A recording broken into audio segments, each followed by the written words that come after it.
يا رب أسألك التقى في كل حال.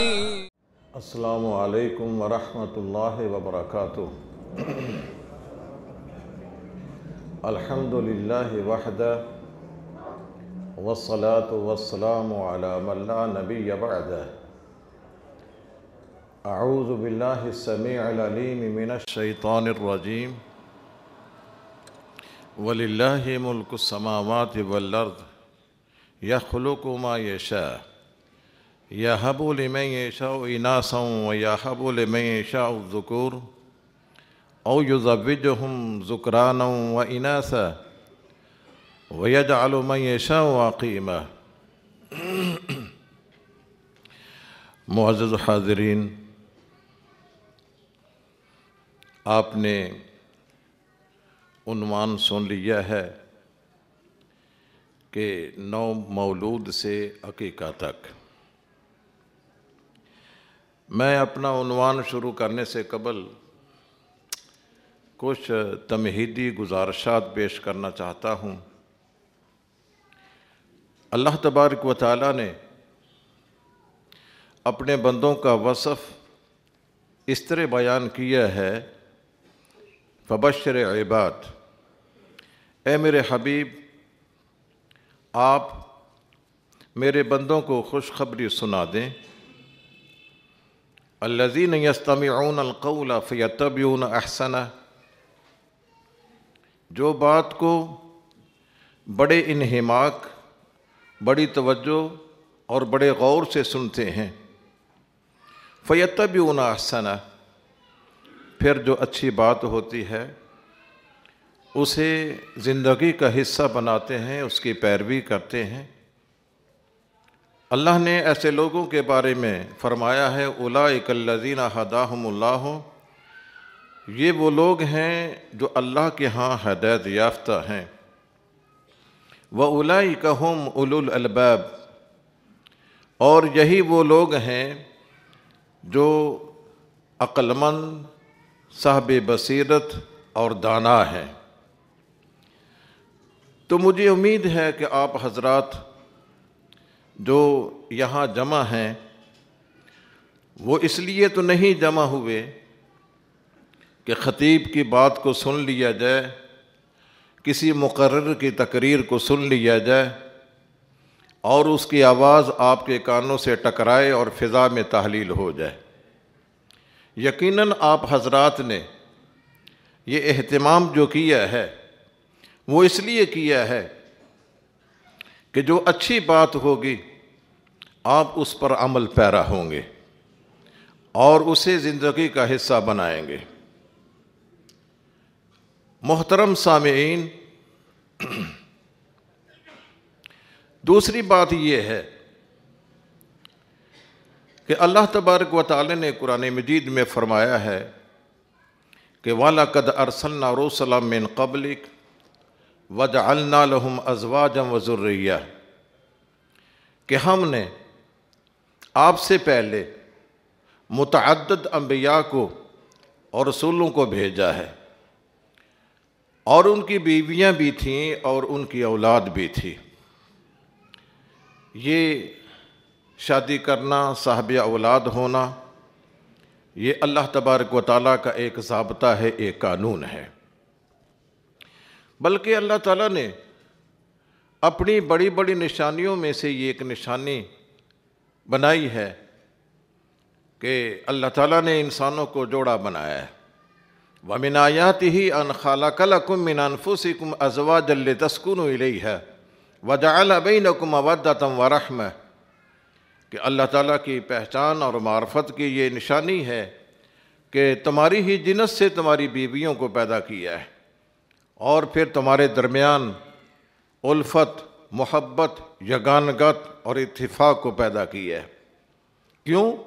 لِتَسْكُنُوا إِلَيْهَا، تاکہ تمہیں سکون اور اطمینان مل جائے.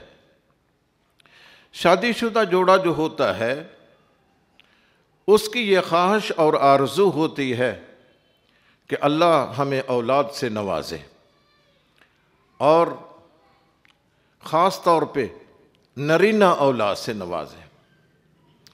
تو ایک مسلمان کے لیے ضروری ہے کہ اس اولاد کے بارے میں اس کے ذہن میں دینی تعلیمات ہونی چاہیے کہ میری کیا ذمہ داری ہے، کیونکہ ہمارا دین اسلام وہ ہمارے عقائد و نظریات کے بارے میں، وہ ہماری عبادات و معاملات کے بارے میں اور ہماری اخلاق و کردار کے بارے میں رہنمائی کرتا ہے۔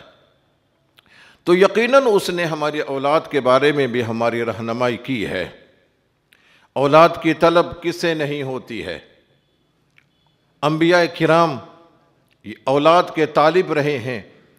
سیدنا ابراہیم علیہ السلام اللہ سے دعا کرتے ہیں، رب ہب لی من الصالحین، اے اللہ مجھے نیک فرزند عطا فرما۔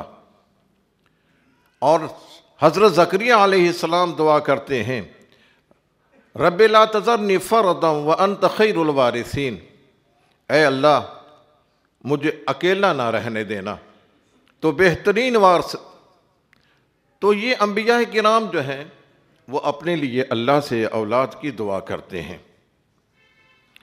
اور یہ کچھ خواہش ناجائز بھی نہیں ہے، خاص طور پر نرینہ اولاد کی خواہش۔ اور یہ اس لیے بھی ہم خواہش رکھتے ہیں کہ اس سے اللہ تبارک و تعالیٰ نے ہماری دنیا میں بقا اور دنیا میں ہماری نسل چلانی ہے۔ اللہ تعالیٰ قرآن مجید میں فرماتے ہیں، وَالَّذِي خَلَقَ مِنَ الْمَاءِ بَشَرًا فَجَعَلَ مِنْهُ نَسَبًا وَسِحْرًا، اللہ تعالیٰ نے تمہیں پانی سے پیدا کیا ہے اور اس سے نسب کو چلایا ہے، سسرالی رشتے کو چلایا ہے۔ اگر بیٹا ہے تو اس سے نسب چلتا ہے، اگر بیٹی ہے تو اس سے سسرالی رشتہ چلتا ہے۔ عام طور پہ ہمارے ہاں یہ ذہن پایا جاتا ہے کہ ہم بچی کی پیدائش پر اتنے خوش نہیں ہوتے ہیں اور لڑکے کی پیدائش پر خوشیاں منائی جاتی ہیں۔ یہ سوچ اور فکر اسلام کے خلاف ہے۔ اولاد کی طلب، بالخصوص نرینہ اولاد کی طلب تو ہونی چاہیے، لیکن یہ میرے اللہ کے میں اختیار ہے کہ وہ کس کو لڑکے دیتا ہے، کس کو لڑکیاں دیتا ہے، کس کو ملی جلی اولاد دے دیتا ہے۔ وَيَجْعَلُ مَن يَشَاءُ عَقِيمًا، کو زندگی بھر اس اولاد سے محروم رہتے ہیں۔ انبیاء کرام میں ہمیں معلوم ہوتا ہے کہ کچھ نبی ایسے ہیں جن کے بیٹے ہی بیٹے تھے، اور کچھ انبیاء ایسے ہیں جن کی بیٹیاں ہی بیٹیاں تھیں، اور کچھ ایسے بھی ہیں جن کو بیٹے بھی ملے ہیں اور بیٹیاں بھی ملی ہیں۔ اس لیے اگر کوئی قابل علاج ہے اس کو علاج کرانا چاہیے۔ بانجھ پن یہ ایک قابل علاج مرض ہے۔ تو یہ نہیں ہے کہ انسان یہ کہے کہ میں اللہ کی تقدیر پر راضی ہوں۔ رسول اللہ صلی اللہ علیہ وسلم کا فرمان ہے کہ اللہ کے بندو مرض کا علاج کرو، دوا دارو کرو، علاج معالجہ کرنے میں کوئی حرج نہیں ہے۔ اگر کوئی جوڑا بانجھ ہے تو اپنا علاج کرا سکتا ہے، اور اگر کسی کے گھر بچیاں پیدا ہوتی ہیں تو یہ بھی قابل علاج مرض ہے۔ ہمارے ہاں کچھ ایسے لوگ بھی ہیں کہ بچیوں کی پیدائش پر اپنی بیوی کو طلاق دے دیتے ہیں، اور کچھ ایسے بھی ہیں جو سندھ کے علاقہ میں جہاں جہالت ہے وہ بچیوں کو پیدا ہونے پر بیوی کو زندہ جلا دیتے ہیں۔ یہ بالکل جاہلانہ سوچ ہے۔ قرآن کریم نے ایسی جاہلانہ سوچ پر ضرب کاری لگائی ہے۔ فرمایا وَإِذَا بُشِّرَ أَحَدُهُمْ بِالْأُنثَىٰ ظَلَّ وَجْهُهُ مُسْوَدًّا وَهُوَ كَظِيمٌ، جب کسی کو بیٹی کی خبر دی جاتی تھی اس کا چہرہ سیاہ ہو جاتا تھا، یتوارا من القوم، وہ اپنی قوم سے چھپتا پھرتا کہ لوگ کیا کہیں گے کہ تیرے گھر میں بیٹی پیدا ہوئی ہے۔ رسول اللہ صلی اللہ علیہ وسلم فرماتے ہیں کہ بیٹیوں کی پیدائش پر اپنے منہ کو نہ بگاڑا کرو اور ان کو حقیر نہ سمجھا کرو۔ جو انسان 3 بیٹیوں کی پرورش کرتا ہے وہ تینوں بیٹیاں اس کے لیے جہنم سے اوٹ بن جائیں گی۔ تو لہذا یہ سوچ غلط ہے کہ بیٹیاں جب پیدا ہوں تو اس سے انسان رنجیدہ ہو، ازردہ خاطر ہو۔ تو میرے بھائیوں، یہ تھی کچھ تمہیدی گزارشات۔ اب آئیے اصل موضوع کی طرف۔ بجائے اس کے کہ ہم نو مولود سے اپنے موضوع کو شروع کریں، ہم اس سے ذرا پہلے آتے ہیں۔ یہ تو بات صحیح ہے نا کہ شیطان ہمارا شروع سے دشمن ہے۔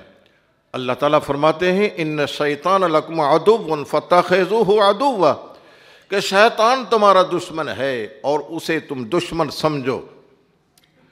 اور شیطان سے بچنے کے لیے یہ حضرت عمران کی بیوی کہتی ہے، اللہ میں نے بیٹی کو جنم دیا ہے، انی اعیذھا بک وذریتھا من الشیطان الرجیم، میں شیطان سے بچاؤ کے لیے اپنی بیٹی کو تیری پناہ میں دیتی ہوں۔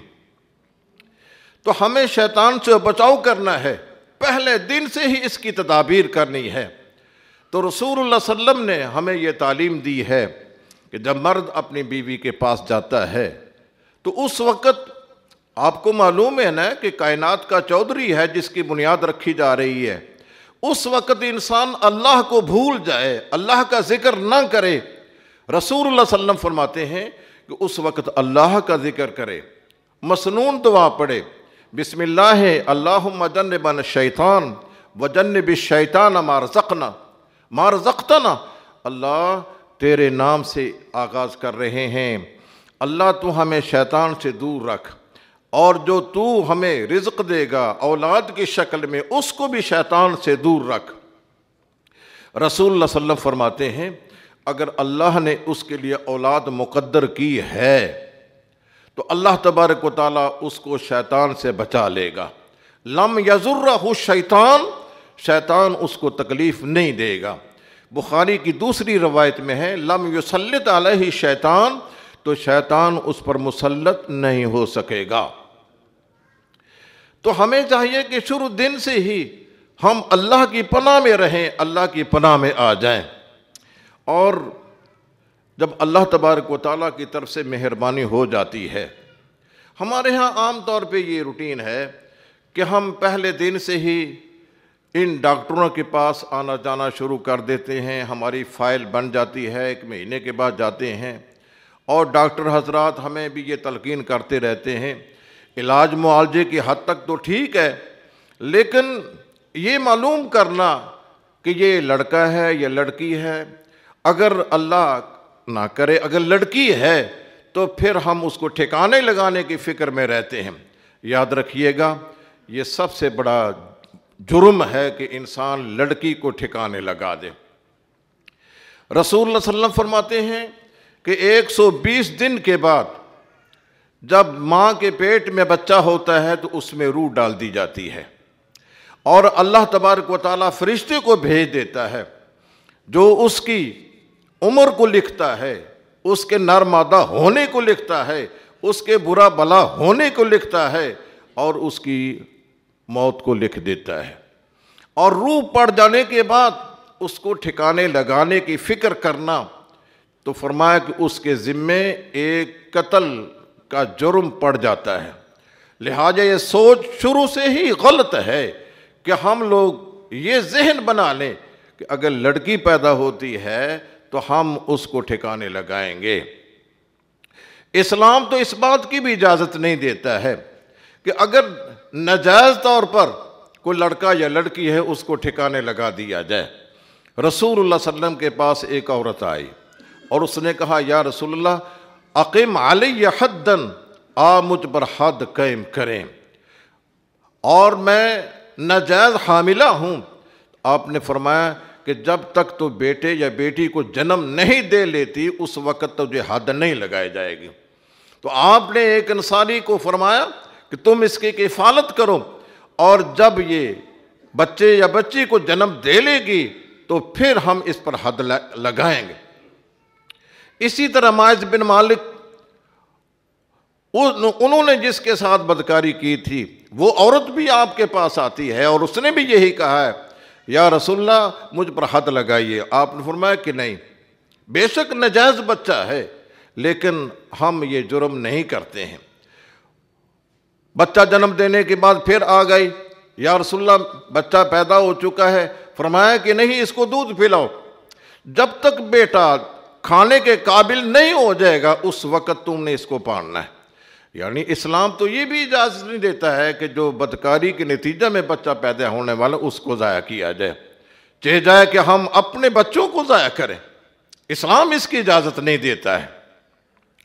کچھ لوگ ایسے بھی ہوتے ہیں وہ اس ڈر سے کہ اب ہمارے 2 بچے پیدا ہو جائے، اب آئندہ اخراجات یا ان کو سنبھالنے کا مسئلہ ہے، کیا کیا جائے گا؟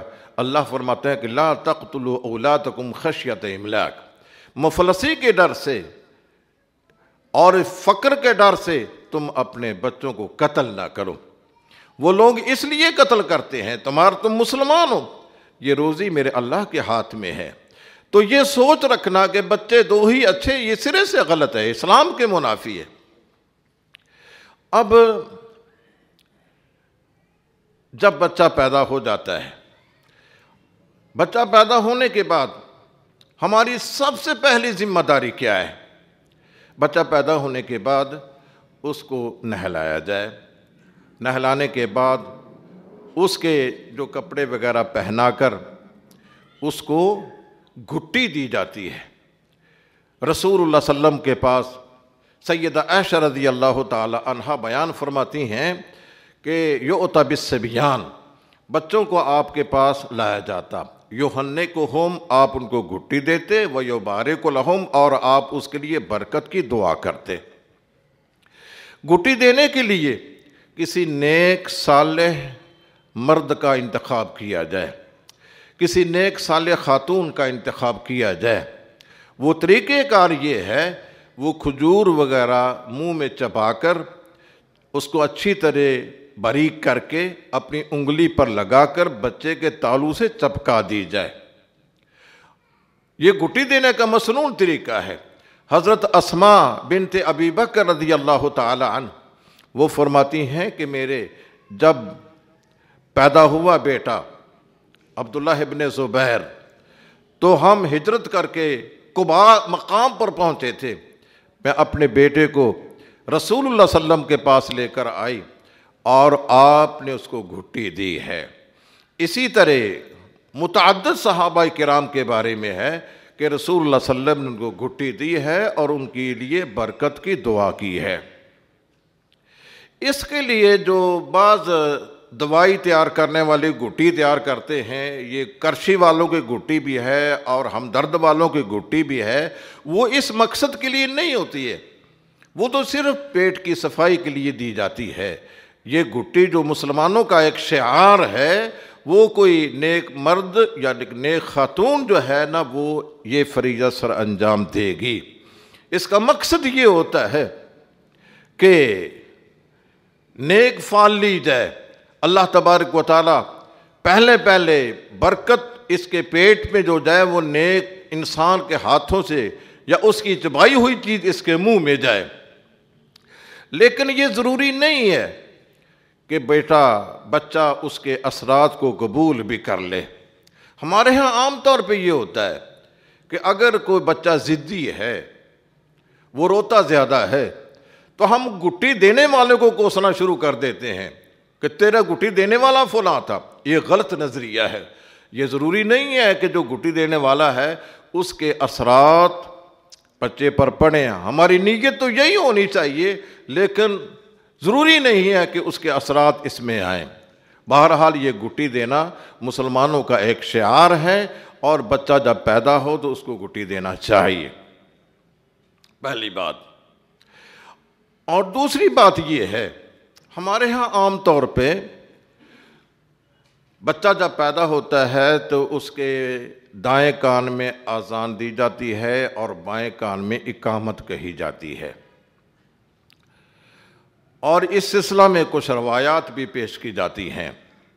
حضرت حسن رضی اللہ تعالی عنہ جب پیدا ہوئے تو آپ نے ان کے دائیں کان میں اذان دی اور بائیں کان میں اقامت کہی، اور اسی طرح اور بھی کچھ روایات ہیں، لیکن یہ روایات محدثین نے جو حدیث کو پرکھنے کا معیار قائم کیا ہے نا، اس معیار پر پوری نہیں اترتی ہیں، اور ہم اس لیے گھٹی دیتے، یہ اذان دیتے ہیں جیسا کہ میں نے پہلے عرض کیا ہے کہ شیطان کو اس سے دور رکھا جائے۔ اذان دینے سے شیطان دور ہوتا ہے، بھاگتا ہے۔ حدیث میں آتا ہے جب نماز کی اذان دی جاتی ہے تو شیطان گوز مارتا ہوا بھاگ جاتا ہے، اور شیطان کو بھگانے کے لیے اور اس کے اثرات کو دور کرنے کے لیے اگر یہ اذان کا اہتمام کر لیا جائے تو کوئی حرج والی بات نہیں ہے۔ البتہ اس کو مسنون عمل قرار دینا یہ صحیح نہیں ہے۔ تو یہ اذان کا سلسلہ بچہ ہو یا بچی ہو، دونوں کے لیے ہے۔ اور تیسرا کام جو ہم نے کرنا ہوتا ہے وہ اس کے سر کے بال ہیں۔ سر کے بالوں کو منڈوایا جائے۔ عام طور پہ ہمارے ہاں کچھ لوگ یہ ذہن رکھتے ہیں کہ بچی کے بال نہ منڈوائے جائیں۔ رسول اللہ صلی اللہ علیہ وسلم فرماتے ہیں جب بچہ 7 دن کا ہو جائے تو پھر تم خون بہاؤ، یعنی عقیقہ کرو۔ وَأَمِيتُ عَنْهَا الْأَذَى، اس سے یہ تکلیف دور کرو۔ ابن سیرین کہتے ہیں یہ تکلیف دور کرنے کا مطلب اگر بال منڈوانا نہیں ہے تو میں نہیں جانتا کہ امیت الاذى کا معنی کیا ہے۔ تو اس کا معنی یہ ہے کہ بچی ہو یا بچہ ہو 7ویں دن اس کے بال منڈوائے جائیں، چونکہ وہ بال پیدائشی ہوتے ہیں تو رسول اللہ صلی اللہ علیہ وسلم نے ان کو منڈوانے کا حکم دیا ہے، ان بالوں کو منڈوا دیا جائے۔ یہ کام بھی ہم نے کرنا ہوتا ہے 7ویں دن۔ اور پھر ختنہ کرنا۔ ختنے کے بارے میں رسول اللہ صلی اللہ علیہ وسلم فرماتے ہیں کہ 5 چیزیں جو ہیں وہ امور فطرت ہیں، ان میں سے ایک ختنہ کرنا ہے۔ رسول اللہ صلی اللہ علیہ وسلم کے پاس ایک آدمی آیا، وہ مسلمان ہونا چاہتا تھا، غالباً اس کا نام قریب ہے۔ تو رسول اللہ صلی اللہ علیہ وسلم نے فرمایا جاؤ الق عنک شعر الکفر واختتن، یہ کفر کے بال جو ہیں ان کو بھی دور کرو اور ختنہ بھی کراؤ۔ تو یہ ختنہ کرانا جو ہے ہمارے مسلمانوں کا ایک شعار ہے، ایک پہچان ہے۔ تو ختنہ کرانا جو ہے خواہ آپ کسی ڈاکٹر کی خدمات لے لیں یا آپ کسی حجام سے کروا لیں، بہرحال یہ ختنہ ہونا چاہیے۔ اس کے لیے کو عمر کی قید کیا ہے؟ حضرت ابن عباس رضی اللہ تعالی عنہ سے پوچھا گیا کہ جب رسول اللہ صلی اللہ علیہ وسلم کی وفات ہوئی ہے تو آپ کی عمر کیا تھی؟ وہ فرماتے ہیں کہ انا مختون، میں اس وقت ختنہ میرا ہو چکا تھا، اور ہمارے ہاں ختنہ اس وقت کیا جاتا تھا جب وہ قریب البلوغ ہوتا۔ تو بچے کا ختنہ جو ہے وہ بہتر یہ ہے کہ 7ویں دن کر دیا جائے۔ اگر کوئی ڈاکٹر کہتا ہے کہ اب بچے کی صحت اس بات کی اجازت نہیں دیتی ہے کہ اس کا ختنہ کیا جائے تو اس کو ڈیلے بھی کیا جا سکتا ہے، آپ 7ویں دن کے بعد بھی کر سکتے ہیں۔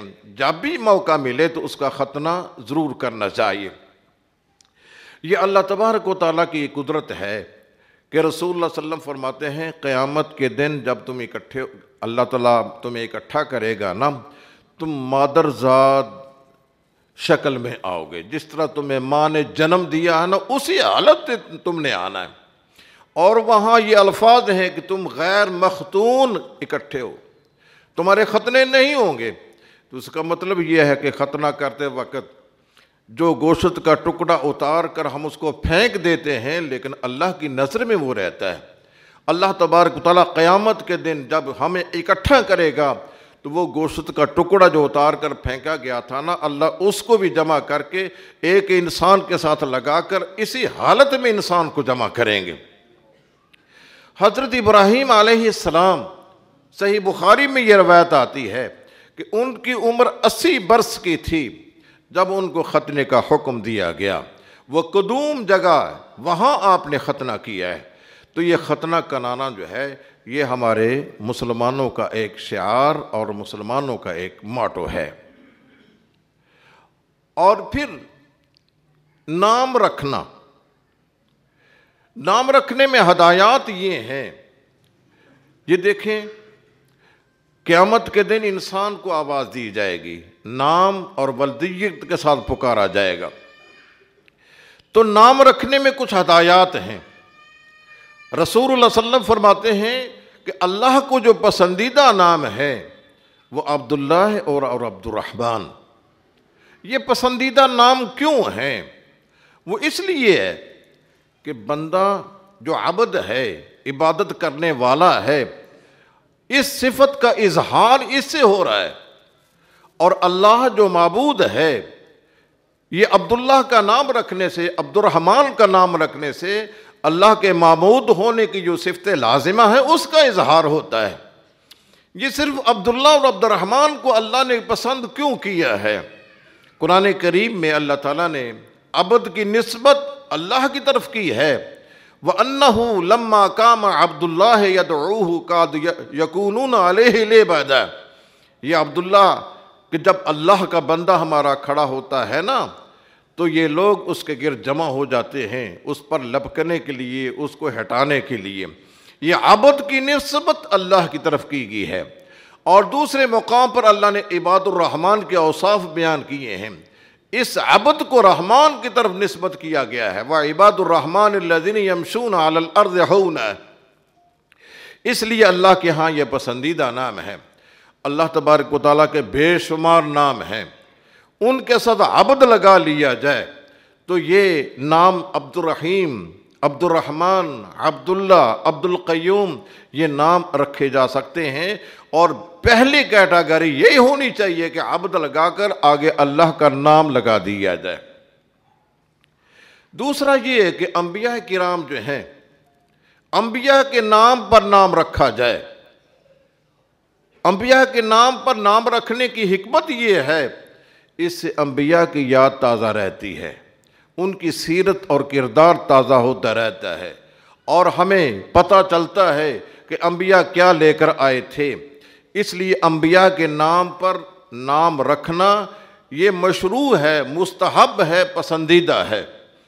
حضرت رسول اللہ صلی اللہ علیہ وسلم کی ایک باندی ماریہ تھی، ان کے ہاں جب بچہ پیدا ہوا تو رسول اللہ صلی اللہ علیہ وسلم فرماتے ہیں، صبح کی نماز کے بعد آپ نے فرمایا، آج رات مجھے اللہ نے بیٹا دیا ہے، وَسَمَّيْتُهُ بِاسْمِ أَبِي إِبْرَاهِيمَ، میں نے اپنے بچے کا نام اپنے باپ ابراہیم کے نام پر رکھا ہے۔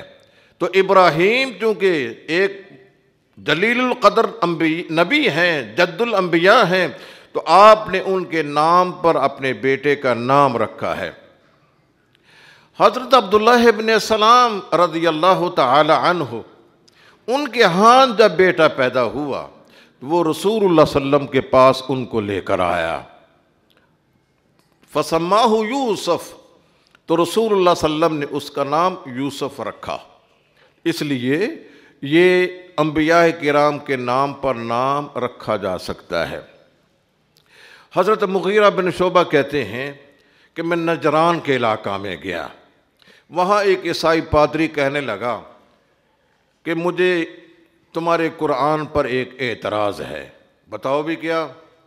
تمہارے قرآن میں ہے مریم علیہ السلام کے بارے میں، یا اخت ہارون، اے ہارون کی بہن۔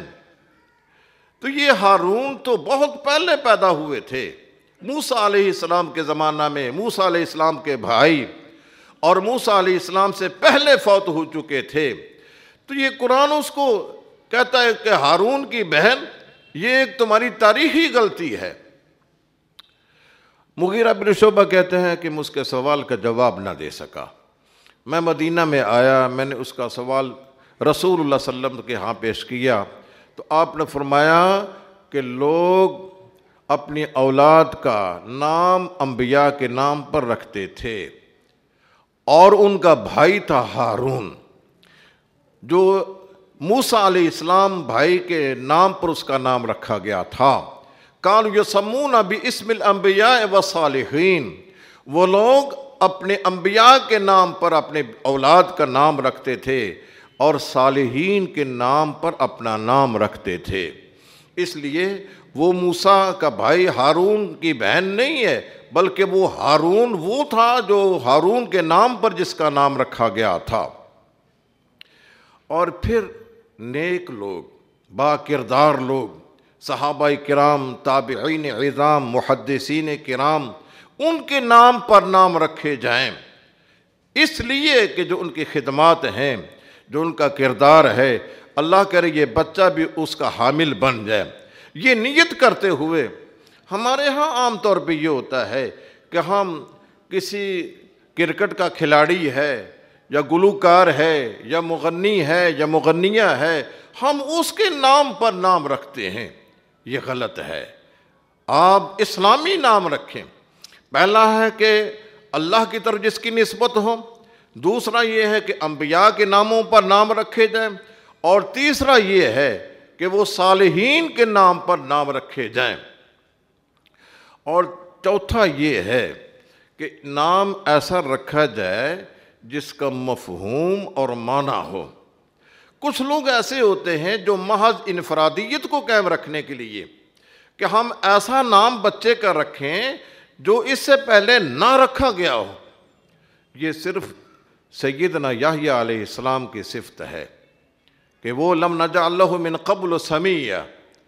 اللہ تبارک تعالیٰ نے حضرت زکریا علیہ السلام کو بیٹا عطا فرمایا اور اس کا نام بھی خود تجویز کیا، اس کا نام یحییٰ ہے، لم نجعل لہ من قبل سمیہ، اس سے پہلے یحییٰ کسی کا نام نہیں تھا۔ تو یہ انفرادیت ان کی ہے، ہم یہ ذہن نہ رکھیں کہ ہم نے کوئی انفرادی سا نام رکھنا ہے، ایسا جو کسی نے پہلے نہ رکھا ہو۔ کچھ ممنوع قسم کے نام بھی ہیں۔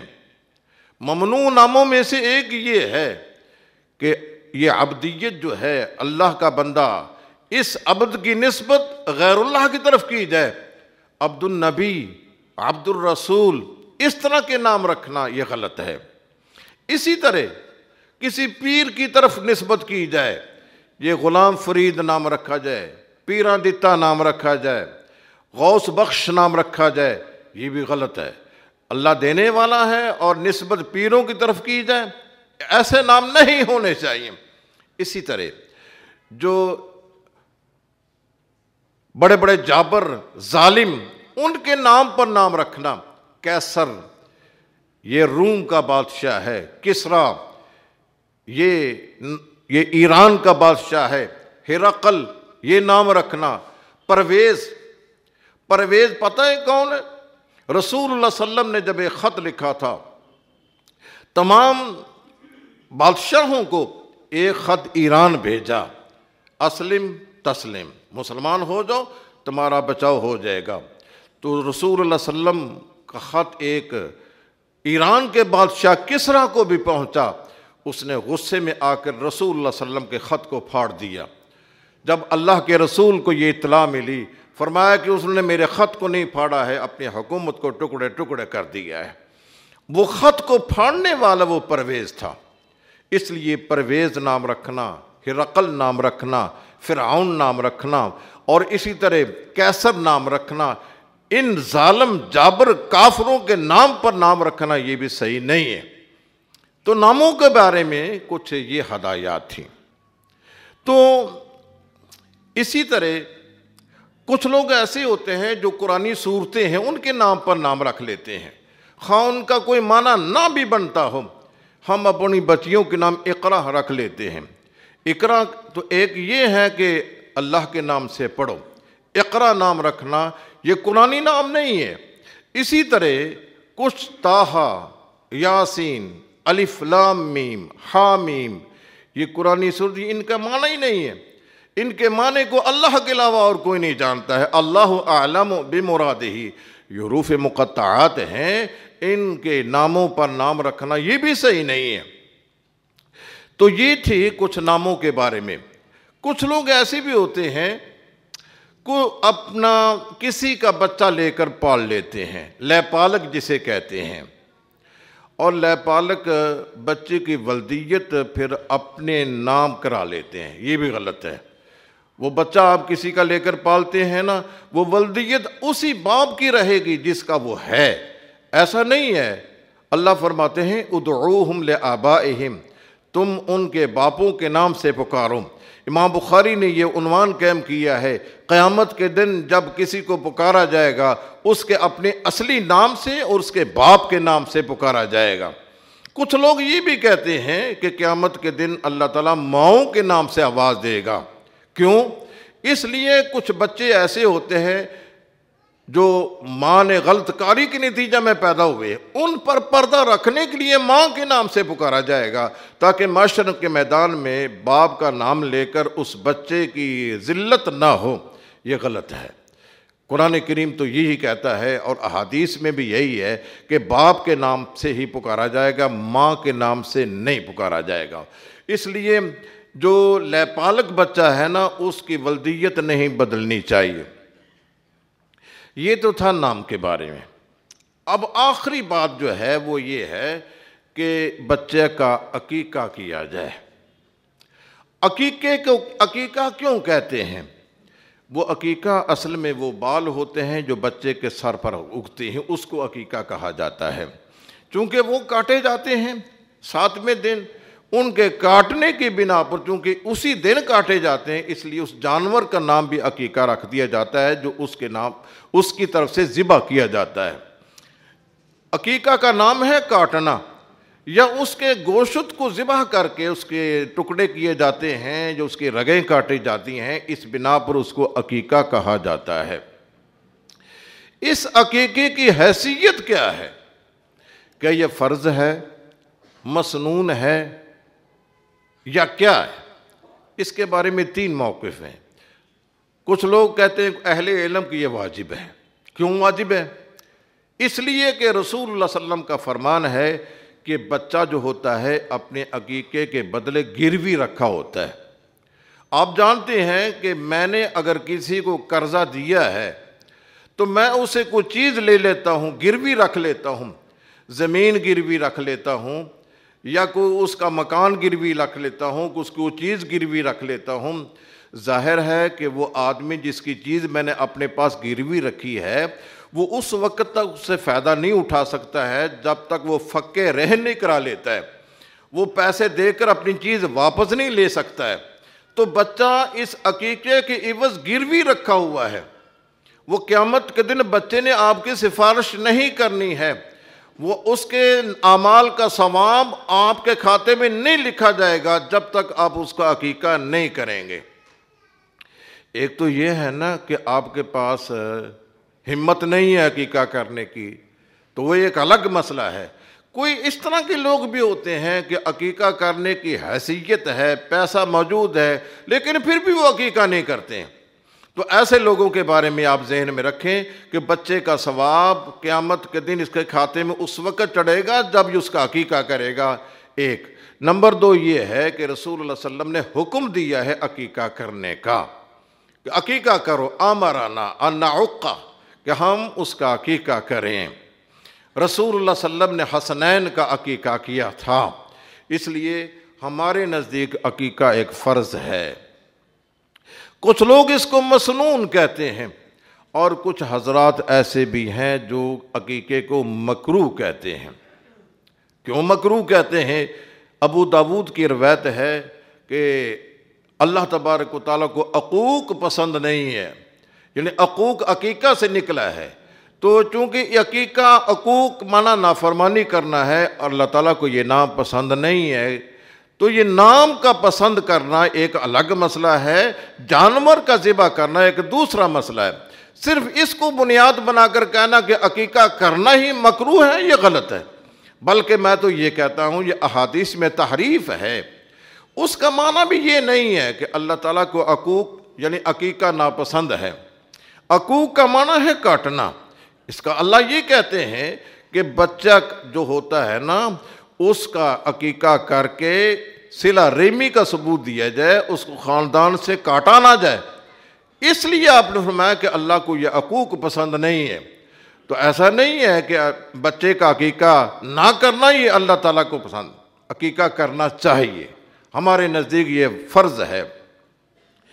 بعض لوگ ایسے ہوتے ہیں یہ عقیقہ 7ویں دن کیا جاتا ہے، بعض لوگ ایسے ہوتے ہیں وہ یہ کہتے ہیں حیثیت موجود ہے، جانور بھی موجود ہیں، لیکن یہ آج دن یہ ہے کہ ہمیں چھٹی نہیں ہے، ہم اتوار کے دن عقیقہ کر لیں گے، اس دن اتوار کے دن وہ 8 دن کا، 9 دن کا، 10 دن کا ہو جاتا ہے۔ اگر انسان 7ویں دن عقیقہ نہیں کرتا ہے اس عذر کی بنا پر، اس بہانے کی بنا پر کہ آج ہمیں چھٹی نہیں ہے یا کاروبار سے چھٹی کرنا پڑے گی، تو اس کے نزدیک اس سنت کی کوئی اہمیت نہیں ہے۔ وہ عام صدقہ تو ہو سکتا ہے لیکن عقیقہ نہیں ہے۔ اس لیے عقیقہ 7ویں دن ہی کرنا چاہیے، نہ اس سے پہلے ہو سکتا ہے نہ اس کے بعد ہو سکتا ہے۔ ہمارے ہاں کچھ روایات مشہور ہیں کہ اگر عقیقہ 7ویں دن نہیں کیا جاتا ہے تو تم اس کو 15ویں دن کر لو یا 21ویں دن کر لو۔ اگرچہ احادیث میں اس کا ذکر آتا ہے لیکن وہ روایات محدثین کے معیار پر پوری نہیں اترتی ہیں، لہذا عقیقہ جو ہے نا یہ 7ویں دن ہی ہے۔ اچھا، پھر اس عقیقے میں کون سا جانور ہم نے ذبح کرنا ہے؟ رسول اللہ صلی اللہ علیہ وسلم نے جو عقیقے میں جانور ذبح کیا ہے نا وہ چھوٹا جانور ہے، مینڈا، اور چھوٹے جانوروں میں یہ بکری بھی آ جاتی ہے، بھیڑ بھی آ جاتی ہے، دمبا بھی آ جاتا ہے، یہ مینڈا بھی آ جاتا ہے، اور یہ چھوٹا جانور کرنا چاہیے۔ ہمارے ہاں عام طور پہ یہ ہوتا ہے، ہمارے جو خاندان والے زیادہ ہیں اس لیے ان 2 بکروں سے تو ان کی دعوت نہیں ہو سکے گی، بڑا جانور کرتے ہیں۔ اور کچھ لوگ اس طرح کے بھی ہوتے ہیں، وہ ایک گائے کو ذبح کرتے ہیں، ایک گائے کو ذبح کر کے 3 لڑکے اور 1 لڑکی، وہ اس طرح وہ چاروں کا کر دیتے ہیں، کیونکہ عقیقے میں 2 جانور دیے جاتے ہیں لڑکے کی طرف سے اور 1 جانور ہے لڑکی کی طرف سے۔ وہ یہ سمجھتے ہیں کہ عقیقہ قربانی کی طرح جس طرح حصے ہوتے ہیں نا، یہ عقیقے میں بھی حصے ہو سکتے ہیں۔ وہ گائے ذبح کر کے 3 لڑکے، 2 حصے 1 لڑکے کے 6 ہو گئے اور 1 لڑکی، اس طرح 7 حصے بنا کر عقیقہ کر دیتے ہیں، یہ غلط ہے۔ اور اونٹ کے 10، یہ بھی غلط ہے کہ آپ کے ہاں 5 بیٹے ہیں تو آپ یہ اونٹ کو ذبح کر دیں، یہ غلط ہے۔ میں کیوں غلط کہہ رہا ہوں؟ اس لیے کہہ رہا ہوں کہ سیدہ عائشہ رضی اللہ تعالی عنہا بیان کرتی ہیں کہ اللہ تبارک و تعالیٰ نے میرے بھائی کے ہاں بیٹا دیا، عبد الرحمن بن ابی بکر، اس کے ہاں بیٹا پیدا ہوا، تو انہوں نے اونٹ ذبح کیا، تو فرماتی ہیں اعوذ باللہ من الشیطان الرجیم معاذ اللہ، اپنے غصے کا اظہار کیا معاذ اللہ پڑھ کر، نعوذ باللہ، اللہ کے رسول چھوٹا جانور ذبح کریں اور تم بڑا جانور ذبح کرتے ہو، تو یہ بڑا جانور نہیں، چھوٹے جانور ذبح کریں۔ اگر آپ کا خاندان بڑا ہے تو آپ یوں کریں کہ یہ سنت کے مطابق 2 چھوٹے جانور بیٹے کی طرف سے اور 1 بیٹی کی طرف سے، تو اضافی طور پر کوئی جانور ساتھ ذبح کر لیں، اس کو عقیقے کا نام نہ دیں۔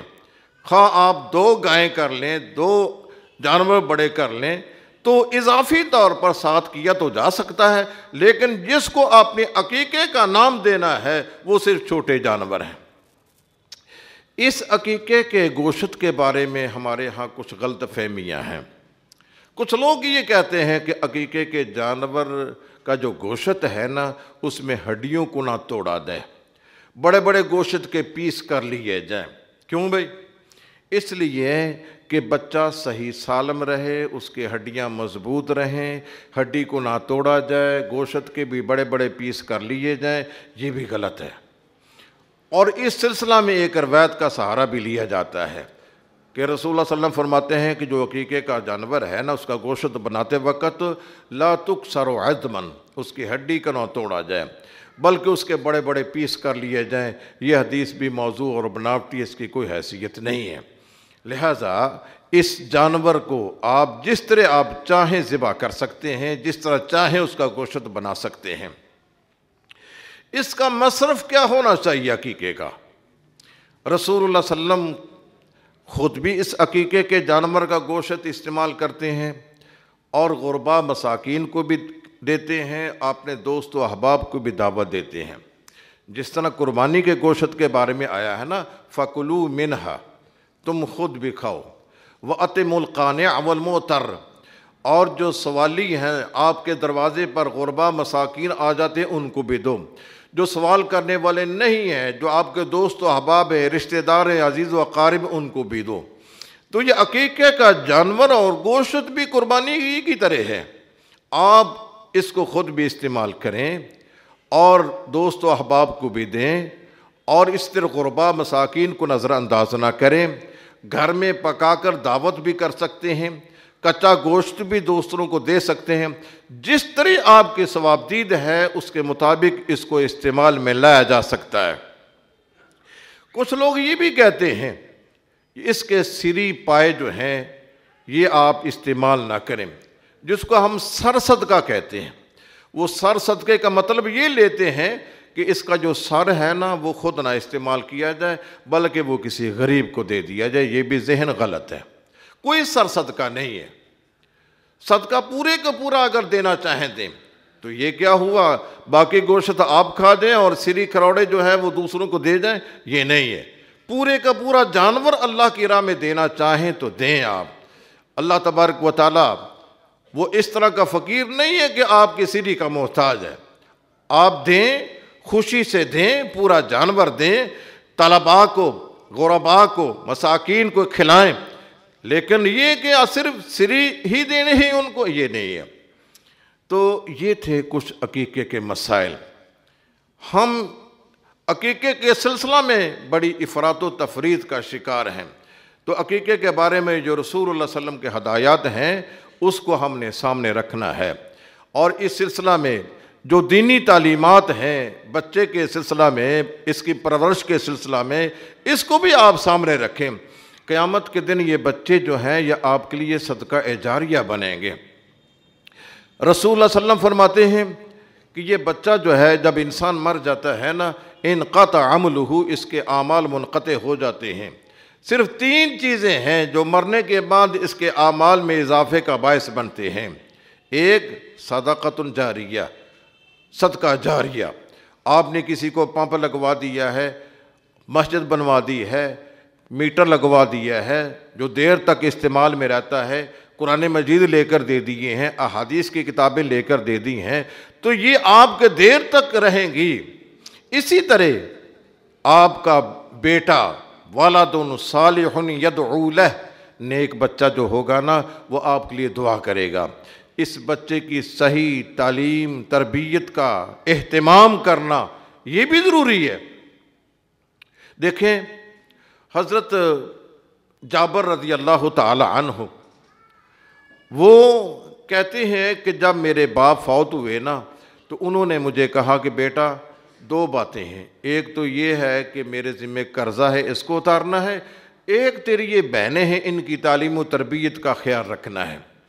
تو انہوں نے قرضہ بھی ان کا اتارا ہے اور بہنوں کی تعلیم و تربیت کے لیے ایک بیوہ سے نکاح کیا ہے۔ رسول اللہ صلی اللہ علیہ وسلم نے فرمایا کہ جابر تم کسی کنواری سے رشتہ کر لیتے، بیوہ سے رشتہ کیوں کیا؟ تو وہ کہتے ہیں یا رسول اللہ میری چھوٹی چھوٹی بہنیں ہیں، اگر میں اسی طرح کے الڑ لڑکی گھر میں لے آتا کنواری تو ان کی تربیت کون کرتا؟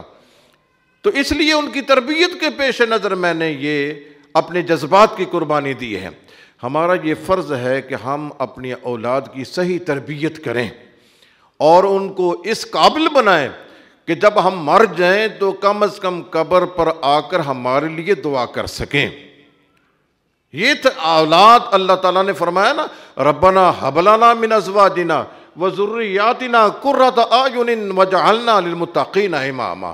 آپ کی اولاد آپ کی آنکھوں کی ٹھنڈک اسی صورت میں بن سکتی ہے کہ وہ بچے آپ کے لیے صدقہ جاریہ بنے۔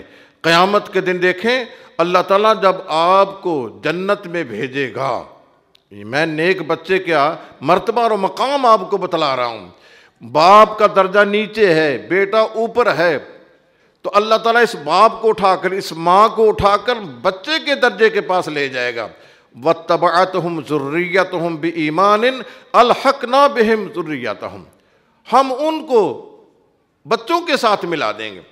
اس طرح میرے بھائیوں ہمارا یہ فرض ہے کہ اللہ اگر ہمیں اولاد سے نوازے نا، ہم یہ جو حقوق ہیں اولاد کے ان کو بھی ادا کریں اور ان کی صحیح تعلیم کا، ان کی صحیح تربیت کا اہتمام کریں تاکہ یہ ہمارے لیے صدقہ جاریہ بن جائیں۔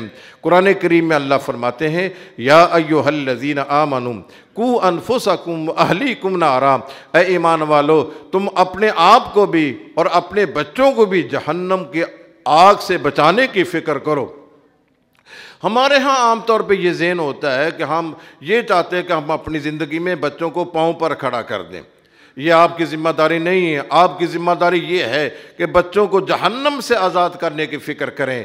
تو اللہ تبارک و تعالی ہمیں یہ توفیق عطا فرمائے کہ ہم اپنی اولاد کی صحیح تربیت کر سکیں۔ اس نومولود سے لے کر عقیقے تک جتنے بھی اسلامی شعار ہیں ان پر عمل کرنے کے لیے ہم سوچ و بچار کریں، غور و فکر کریں، کوشش کریں کہ جو ہماری ذمہ داریاں ہیں ہم ان کو ادا کریں۔